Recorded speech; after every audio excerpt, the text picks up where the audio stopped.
Bueno, entonces decíamos, dentro de la angina de pecho podemos encontrar una variedad, que se la clasifican en Chao, hasta luego. estable, inestable y variable. Mete acá la llave. Esta clasificación tiene diferentes características, ¿sí? Ay, En una angina de pecho estable, ahora se lo que lo diferencia de las otras es que esta es previsible, ¿sí? De alguna manera como que el paciente puede saber, puede, ¿sí? Sentir esa sensación, ¿sí? De que cierto factor ha generado, ¿sí? Este malestar ahora para dónde a voy. nivel Mira, de tenemos que ir, no dijiste que lo vamos a buscar el tuyo. a Y nivel sí, de porque tenés que esperar hasta el mediodía. Ay, pero no sé dónde está acá, para poder, lo tengo en inglés, para que mi hijo lo tiene en inglés, para yo poder cortarle. Por favor, cierren sus micrófonos, amigos. Ahí está. Bien. Por lo tanto, entonces, esta clasificación, la estable, es previsible y siempre está causada por un factor precipitante. O sea, siempre hay algo, o un factor que generó, de alguna manera, este malestar, este dolor, esta precordalgia, este dolor torácico en el paciente. Generalmente puede ser por un ejercicio, una tensión emocional, ¿sí? Una taquicardia. Lo que lo caracteriza este tipo de angina de pecho que es estable, el alivio del dolor se consigue con el reposo, el paciente generalmente se queda tranquilo y se le administra un vasodilatador y con esto el dolor comienza a aliviarse, su intensidad comienza a disminuir. Generalmente el vasodilatador que ustedes van a ver que más se utiliza en estos casos, sobre todo en la cardiopatía isquémica, es el dinitrato de isosorbida, ¿sí? Por ahí más conocido como isordil. Este es un vasodilatador potente y su acción principal farmacológica hace una dilatación vascular. Esta dilatación lo hace a nivel de las venas y arterias periféricas. Entonces, lo que va a permitir, de alguna manera, en el caso de una angina de pecho, ¿sí? Es que al ver una vasoconstricción, va a relajar esos vasos sanguíneos, esa dilatación vascular, y permite que la sangre pueda fluir de mejor manera para que se pueda recuperar, ¿sí? ese estado del paciente y al ver un mayor flujo sanguíneo hace que la oxigenación, donde estaba llegando con dificultad, ¿sí? Pueda llegar ese requerimiento que requiere ese tejido, ese miocardio, llegue sin ninguna dificultad y el paciente comienza a sentir una mejoría y un alivio en la cual la intensidad va a comenzar a disminuir. Esta dilatación que produce este medicamento va a permitir, ¿sí? Que a favorecer, ¿sí? Que la acumulación periférica de sangre disminuya, ¿sí? Por lo tanto, el retorno venoso va al corazón, va a ser mucho más fluido. Entonces, de esta manera, va a producir una dilatación de las arterias coronarias.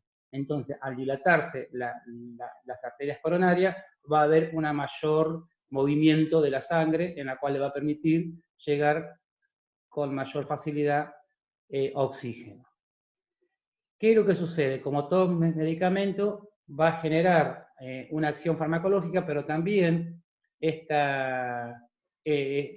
medicamento puede generar algunas reacciones adversas. Dentro de las reacciones adversas que genera el nitrato de isosorbide es la cefalea. Es lo más común, por lo tanto el paciente a veces puede decir que se alivió el malestar de pecho, pero que siente un intenso dolor de cabeza, que generalmente este dolor de cabeza es generado por esta vasodilatación, este potente medicamento que hace una vasodilatación no solamente venosa, sino también arterial, que eso hace también que el paciente lo experimente con dolor de cabeza. Y menos frecuente, pero que a veces puede pasar en los pacientes, como hay una vasodilatación importante a nivel venoso y periférico, puede generar un descenso de la tensión arterial. ¿Sí? Si bien es menos frecuente, pero el paciente puede experimentar un descenso a veces brusco de su tensión arterial. Por eso, estos pacientes que se le dan este tipo de medicamentos tienen que tener un control hemodinámico, cómo se encuentran sus signos vitales, y el médico seguramente va a indicar algún analgésico para poder contrarrestar, ¿sí?, la cefalea que experimenta el paciente por efecto colateral del medicamento. Bien, ¿qué es lo que es la diferencia, la inestable de la estable? La inestable es más intensa que la estable. En cambio, habíamos dicho que la otra es previsible, ¿sí? Hay ciertas situaciones que hacen de que uno puede generar este dolor, esta precordalgia. En cambio, en la inestable, no es previsible. Y generalmente pasa cuando el paciente está durmiendo y se despierta con dolor. Persiste más de 20 minutos y a veces este tipo de angina de pecho no mejora, ¿sí?, con isosorbide. Por eso se habla que es un tipo de angina en la cual se debe actuar de manera rápida porque puede entrar en confusión de que puede estar cursando un infarto agudo de miocardio.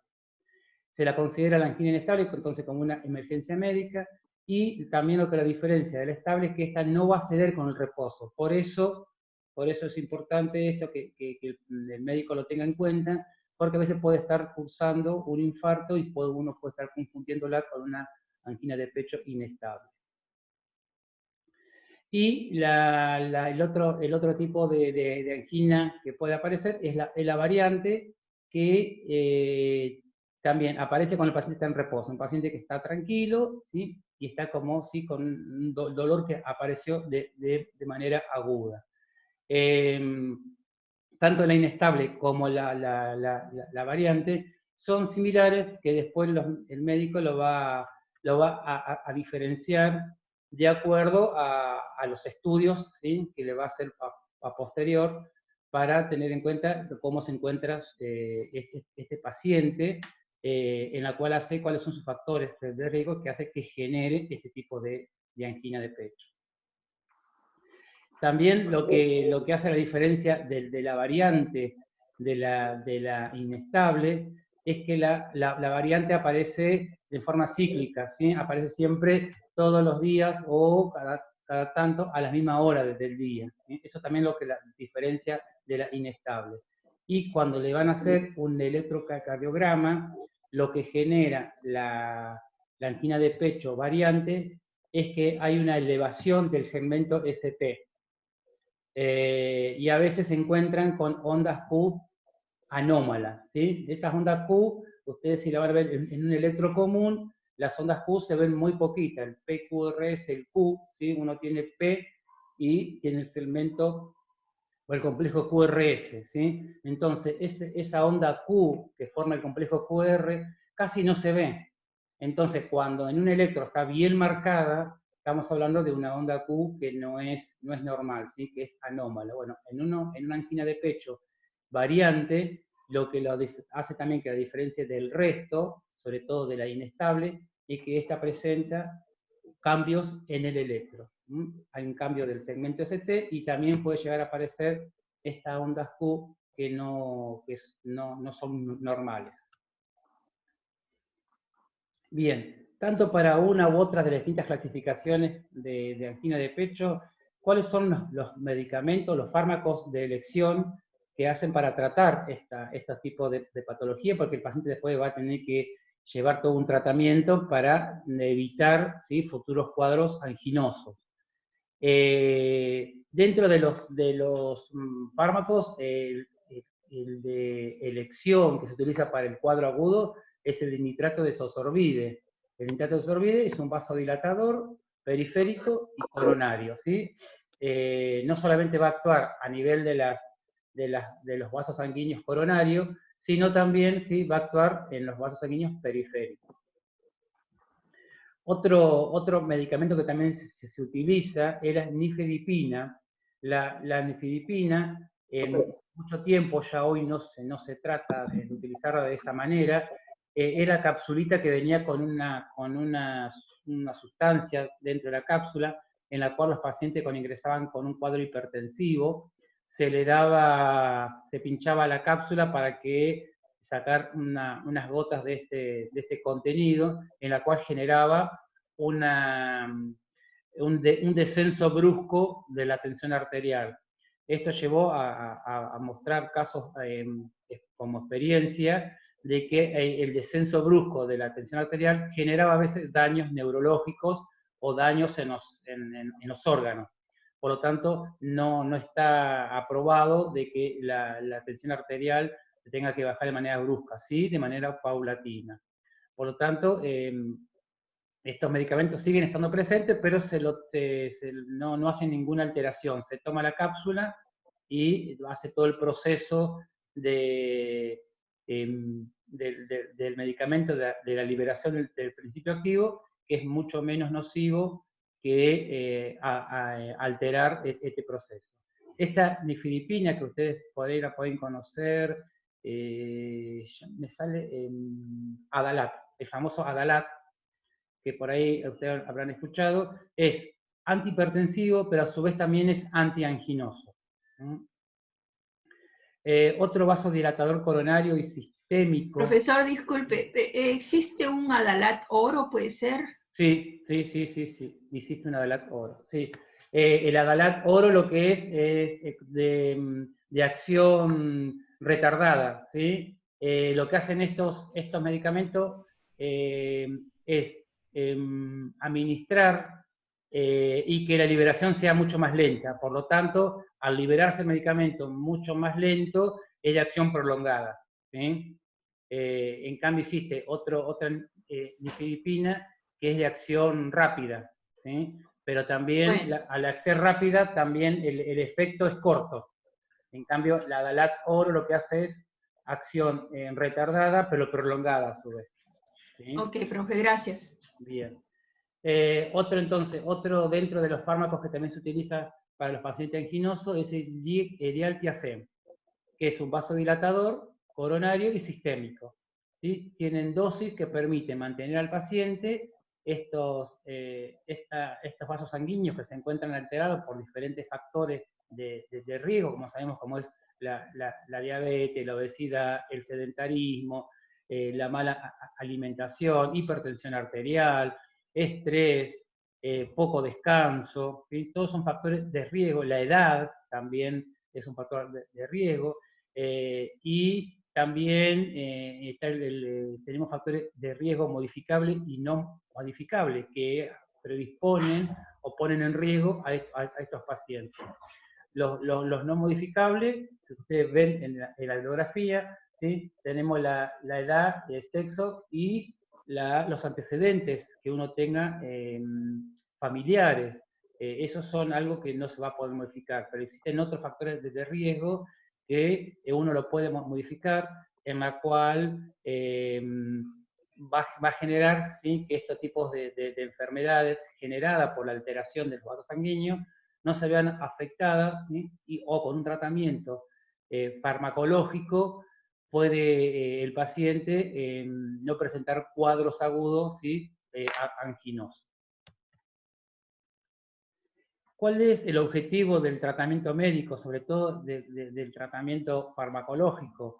Lo que se intenta es aumentar la perfusión arterial coronaria. ¿Por qué? Porque esta perfusión arterial coronaria, tanto sea una angina de pecho, como cuando veamos un rato un infarto agudo de miocardio, se va a ver afectada. Por lo tanto, hay algo que no me permite, ¿sí?, amigo que se encuentra afectado, este vaso sanguíneo, de que haya una dificultad, ¿sí?, o un déficit de la perfusión arterial coronaria. Por lo tanto, el objetivo de los tratamientos farmacológicos es esto. Uno es aumentar la perfusión arterial coronaria. Por lo tanto, esos vasodilatadores van a tener esa función. Otro objetivo de estos tratamientos médicos es reducir el trabajo miocárdico. Es decir, este corazón que está trabajando exigido por unos cambios estructurales, cambios funcionales, bueno, esta medicación lo que hace es reducir ese trabajo miocárdico.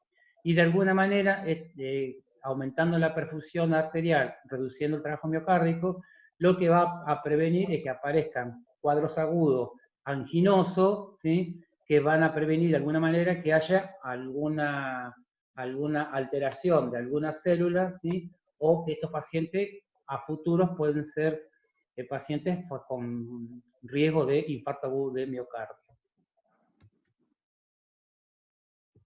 Por lo tanto, ¿con qué problema nos encontramos ante un paciente que presenta un cuadro anginoso? Ese equilibrio de aporte, ¿sí?, de oxígeno y demanda de oxígeno del miocardio se encuentra alterado, ¿sí? Ese equilibrio se va a romper. Por lo tanto, el tratamiento que vamos a indicar a estos tipos de pacientes para aumentar la perfusión arterial que se encuentra afectada, sobre todo se encuentra afectada la perfusión arterial coronaria, y aportar oxígeno al miocardio que lo requiere, ¿sí?, porque está isquémico, vamos a necesitar como tratamiento farmacológico oxígeno, nitrato y vasodilatadores. De esta manera vamos a recuperar, ¿sí?, ese cuadro agudo del paciente y revertir el cuadro anginoso. Como debemos reducir el trabajo y de no forzar el trabajo miocárdico a estos pacientes, ¿sí?, y que necesiten menos demanda de oxígeno, porque no vamos a permitir o no vamos a generar que el corazón requiera más oxígeno, o el miocardio requiera más oxígeno, porque si está llegando con dificultad, tenemos que tratar que el requerimiento de oxígeno sea mínimo. Por lo tanto, tenemos que disminuir de alguna manera la demanda. Esa necesidad que tiene de oxígeno tenemos que disminuirla. Y al disminuirla, hace que el cuadro isquémico comience a ceder y el paciente comienza a disminuir la intensidad del dolor. Por lo tanto, una de las cuidados de enfermería esenciales es poner en reposo al paciente. El paciente se lo coloca en cama, si tiene ganas de ir al baño, se le acerca todos los elementos para que el paciente no se mueva lo menos posible. De esta manera no va a requerir, ¿sí?, demanda de oxígeno. Se le va a dar también al paciente, porque este paciente puede llegar a estar hipertenso,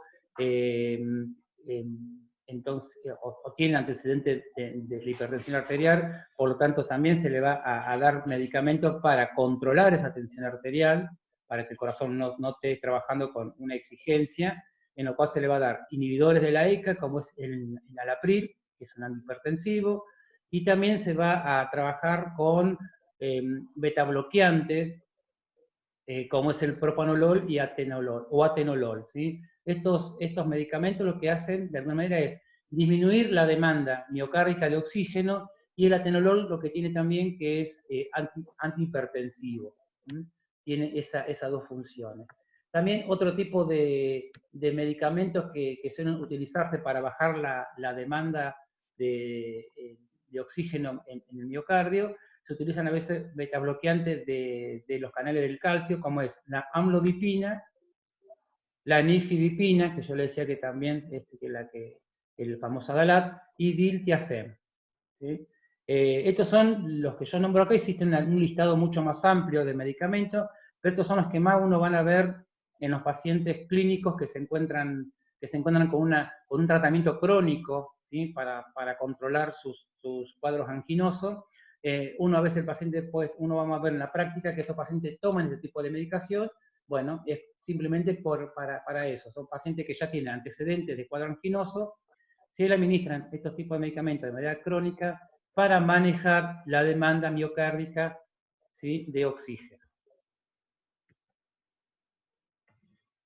Bien, y en los cuadros agudos, para manejar el dolor o aliviar el dolor tipo anginoso, el analgésico de excelencia que se utiliza es la morfina, ¿sí? La morfina se utiliza como un analgésico que va a generar, ¿sí?, este alivio del dolor anginoso, que vamos a ver cuáles son los cuidados que uno tenga que tener ante esta administración de este analgésico potente. Bueno, como les decía, el propanolol o el atenolol, que es uno de los medicamentos que se va el paciente con este antecedente va a tener como un tratamiento crónico, lo que hace es reducir la demanda de oxígeno del corazón frente al esfuerzo. Si el paciente va a caminar, va a necesitar un esfuerzo, ya el corazón, como se ve afectado, requiere mayor oxigenación porque no le llega lo suficiente. Lo que hace el atenolol es eso, ¿sí? Que ante un esfuerzo el corazón requiera menos oxígeno al esfuerzo. Y el enalapril lo que va a generar es vasodilatación y es un antagonista, ¿sí?, de la competidora de angiotensina, ¿sí? Por lo tanto, lo que va a generar esto es un control de la tensión arterial.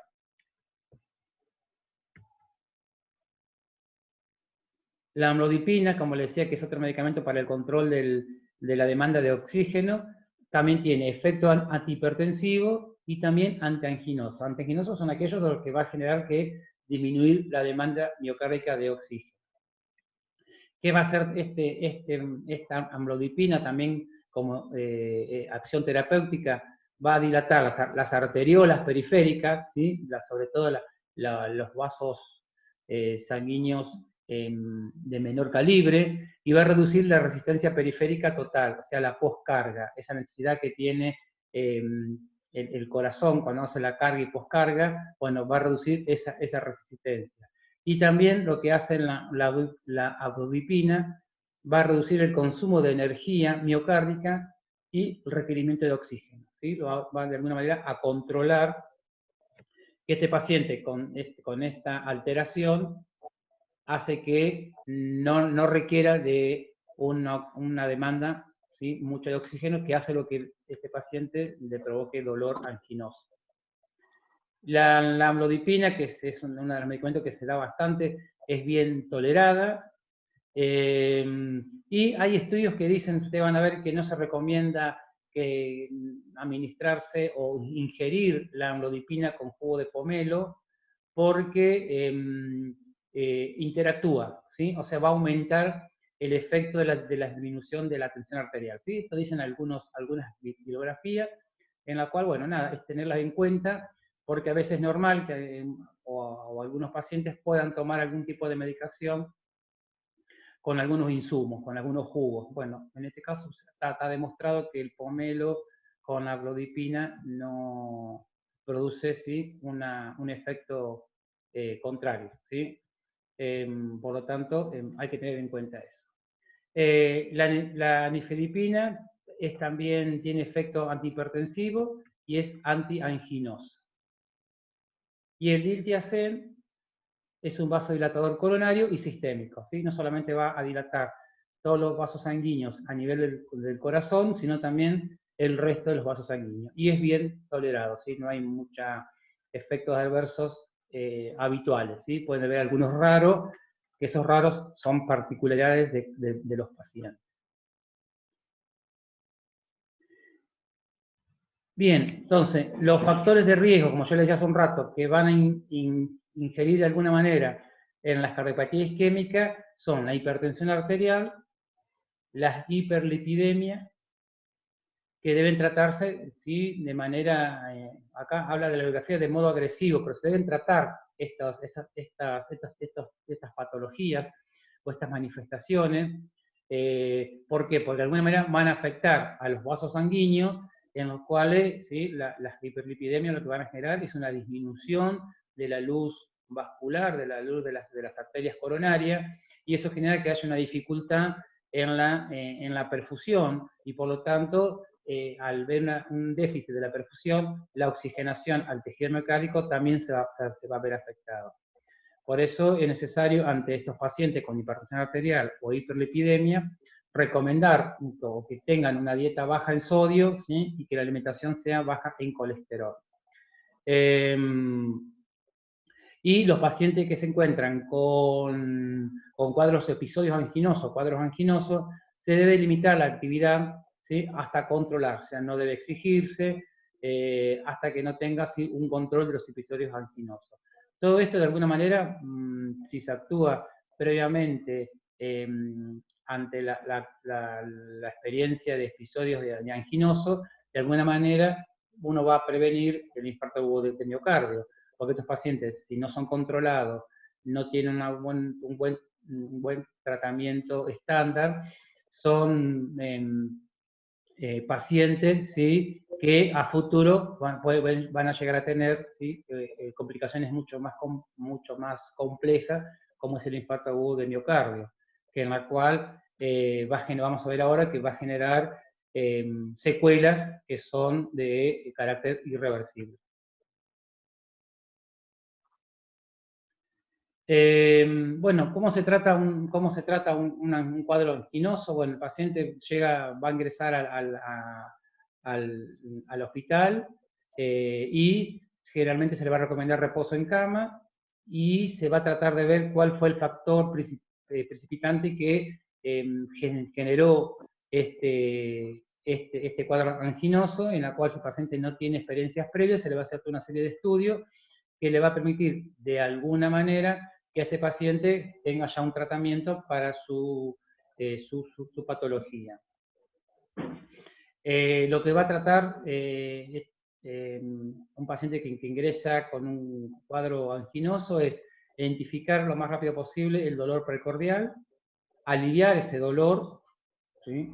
Proporcionar en el paciente, generar en el paciente comodidad y sobre todo apoyo emocional, porque el paciente tiene también esa sensación inminente de morirse, por lo tanto también este paciente le va a generar una situación de estrés. Y lo que uno tiene que tratar es controlar las complicaciones, ¿sí? A veces puede generar en el paciente arritmia, puede generar estados emocionales en los cuales desborda la situación y el paciente ¿sí? comienza a tener aún mayor la intensidad del dolor. ¿Qué tenemos que tener en cuenta nosotros como enfermeros? Bueno, que vamos a tener como manifestación primordial y que uno la tiene que jerarquizar, que tiene que tratarse como de manera prioritaria, es el dolor agudo. El paciente ingresa con un dolor que apareció, que hace media hora, hace 40 minutos que está con un dolor, que la intensidad fue aumentando y que ese dolor le oprime, siente como una opresión en el pecho. Eso hace bueno, que el paciente ingrese con esa manifestación. Por lo tanto, es lo que uno tiene que tratar como prioridad en estos cuadros, es el dolor. Porque es lo que de alguna manera el dolor no controlado hace que el paciente se descompense, ¿sí? O le cueste aún más poder restablecerse o poder equilibrar su estado.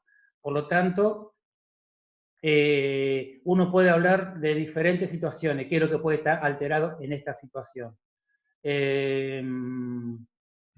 Bueno, acá me preguntan si pueden confundirse la sintomatología con una crisis asmática o un ataque de pánico. Sí, bueno, sí, a veces puede pasar porque el paciente con estas dos características, con estos dos cuadros, crisis asmática o ataque de pánico, a veces entran con un estado emocional bastante exacerbado y que le duele el pecho, y bueno, entonces va a ser parte de la evaluación del médico, de que vea si se encuentra en que si este paciente puede estar cursando una angina de pecho. Pero sí, obviamente, el paciente puede decir, me duele el pecho, se me irradia hacia el brazo, hacia el hombro, ¿sí?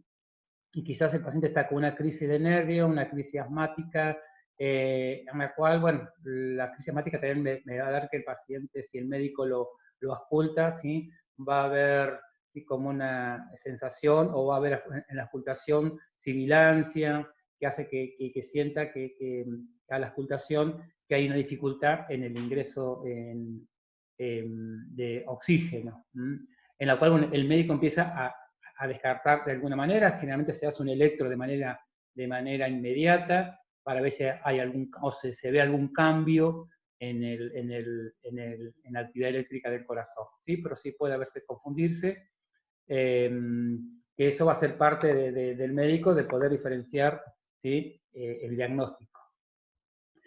Si uno va a evaluar o realizar un cuidado de enfermería en estos pacientes que ingresan con dolor agudo, si uno utiliza el modelo Roper, Roper va a enfocar el dolor en la comunicación. Es una vez que se encuentra alterada la comunicación por la presencia del dolor. Si uno va con mucho más profundidad, el dolor que genera en un paciente con angina de pecho es porque hay una alteración de la circulación. Pero tanto en una como en otra que me pueden enfocar, si me enfocan la alteración en comunicación, no hay ningún problema, porque de alguna manera mi objetivo va a ser restablecer la comunicación, ¿sí? Mediante el manejo del dolor. O sea que tanto en uno como otro, en cambio, si yo me voy a la circulación, lo que yo me veo como objetivo es restaurar esa circulación, ¿sí? Mediante el manejo del dolor. O sea, tanto uno como otro voy a tener que manejar el dolor. En la cual es totalmente indiferente. Lo que sí, si uno se va a más profundidad, el dolor se aparece porque hay una alteración de la circulación, ¿sí? Pero si uno va a que altera el confort del paciente, también el dolor, ¿sí? Es viable de que altera la comunicación.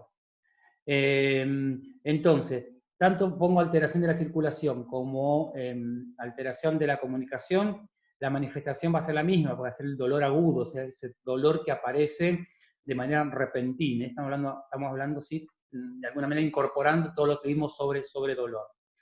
¿Qué es lo que originó el dolor? Bueno, uno tiene que ir directamente a los conceptos o a la bibliografía de dolor. ¿Qué es lo que genera dolor? ¿Te acuerdas que hemos dicho que hay un estímulo, lo recibe, el cerebro lo procesa y lo que va a transmitir, de alguna manera, esa percepción que tiene el cerebro de esos impulsos, lo transmite de manera de dolor. Por lo tanto, en este caso, la transmisión y la percepción de los impulsos isquémicos hizo de alguna manera que se transmitieran, ¿sí? O se comenzara a leerlo y a interpretarlo como dolor. El cerebro lo interpretó como dolor, ¿sí? Por eso acá yo les puse que la etiología del dolor que hace que se altere la circulación o se altere la comunicación es esta transmisión, esta percepción de los impulsos isquémicos, ¿sí? Que hizo el cerebro y que de alguna manera los interpretó como dolor. ¿Qué debe hacer la enfermería en esta situación? Evaluar el dolor. ¿De qué manera? Bueno, saber si fue de inicio súbito o gradual, dónde tiene el dolor, hacia dónde se irradia, si hacia la mandíbula, hacia el brazo o hacia el hombro, qué intensidad tiene. Acá vamos a utilizar la escala de EVA, que es del 1 al 10, donde 10 es un dolor insoportable, ¿sí? Que no lo puede tolerar, y donde 1, ¿sí? Si aparece con dolor, no va a tener 0, ¿sí? Donde 1 es un dolor soportable, ¿sí? Y donde la 5, ¿sí? Es un dolor en la cual el paciente se siente incómodo, pero que ese dolor lo puede tolerar, ¿sí? ¿Qué factores, ¿sí? Yo también tengo que preguntar al paciente qué factores hizo, ¿sí? O de qué estaba haciendo usted cuando comenzó con dolor, y cuáles son los síntomas que yo veo en el paciente que lo puedo asociar con dolor. A veces las náuseas, los vómitos, la disnea, también puede ser parte de este paciente que por tener dolor genera esta sensación, ¿sí? De un requerimiento mayor de oxígeno, por lo tanto, al requerir más oxígeno, exijo, ¿sí? El sistema respiratorio va a tratar de compensar eso y va a aumentar de alguna manera la frecuencia respiratoria, y eso genera en el paciente, ¿sí? Una dificultad en la respiración, náuseas y vómitos, porque se ven afectados también por a través del dolor el centro del vómito, que está a nivel del sistema nervioso central, y el paciente puede experimentar todo este tipo de manifestaciones que están relacionadas exclusivamente con el dolor. Bien, entonces, ¿cuáles son los cuidados que uno tendría que hacer en este paciente tratando el dolor? Bueno, administrar oxígeno suplementario.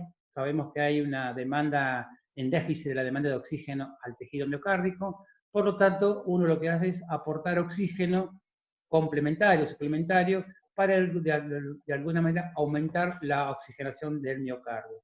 Siempre se va a tratar de colocar al paciente una cánula a bajo flujo, a 1 o 2 litros, que hace que llegue el flujo lo más bajo posible, porque hay que ir evaluando si hay alguna obstrucción o no, o tampoco podemos exigir un oxígeno en la cual no sabemos si puede llegar en forma continua. A veces hay algo que obstruye y que por lo tanto hay que esperar que se produzca una vasodilatación, porque esto también produce, todo este cuadro produce vasoconstricción, espasmo, y hace que todo eso no llegue el flujo sanguíneo como tiene que llegar. Por lo tanto, si yo administro oxígeno y no hay un buen flujo sanguíneo, no va a llegar, ¿sí? El oxígeno por sí solo no va a llegar. Por lo tanto, solo aporta oxígeno para ayudar. También nos acuerda que el oxígeno ayuda a veces al estado emocional del paciente a tranquilizarse. Voy a administrar por indicación médica nitrato. Nitrato, sobre todo, se va a tratar se va a indicar isordil, este vasodilatador que va a comenzar a hacer un efecto rápido, va a dilatar las arterias y controlar el dolor. ¿Por qué? Porque el vasodilatar hace que haya un mayor flujo, por lo tanto va a disminuir el dolor, ¿sí? Lo que no es el nitrato es un analgésico, pero sí va a disminuir el dolor por la vasodilatación arterial que produce. Esto es uno de los cuidados que tienen que tener ustedes ante el desarrollo de la explicación de algún fármaco, porque a veces también aparecen los errores que utilizan o describen el nitrato de sosorbide, el nitrato de sorbide como analgésico, y no es un analgésico, es un vasodilatador que hace que produce un efecto de alivio del dolor por la vasodilatación que produce a nivel arterial. Bien, controlamos el dolor. ¿Cómo sería el dolor? El paciente, una vez que se le da este tipo de medicación, se le va controlando de forma continua la intensidad del dolor, en la cual el paciente va a indicar si está disminuyendo o no la intensidad del dolor. Y uno lo que tiene que estar atento también a vigilar la aparición de efectos adversos del nitrito. Acuérdense que produce hipotensión arterial, cefalea, entonces también tengo que estar atento a estos efectos adversos si aparecen o no. Si aparece la cefalea, es necesario administrar analgésicos, siempre indicado por el médico, porque de alguna manera va a aminorar el dolor de esta cefalea que está producida por el nitrito. También va a provocar en el paciente un aumento de miedo, mayor ansiedad, por lo tanto, vamos a indicarle a este paciente que va a necesitar un analgésico para manejar el cuadro de cefalea. Es importante generar un ambiente tranquilo para el paciente. Eso significa también que el enfermero que está atendiendo al paciente, el enfermero demuestre seguridad, le demuestre tranquilidad al paciente, porque el paciente obviamente se encuentra en esa sensación, en ese estado emocional de que se va a morir. Por lo tanto, si yo como enfermero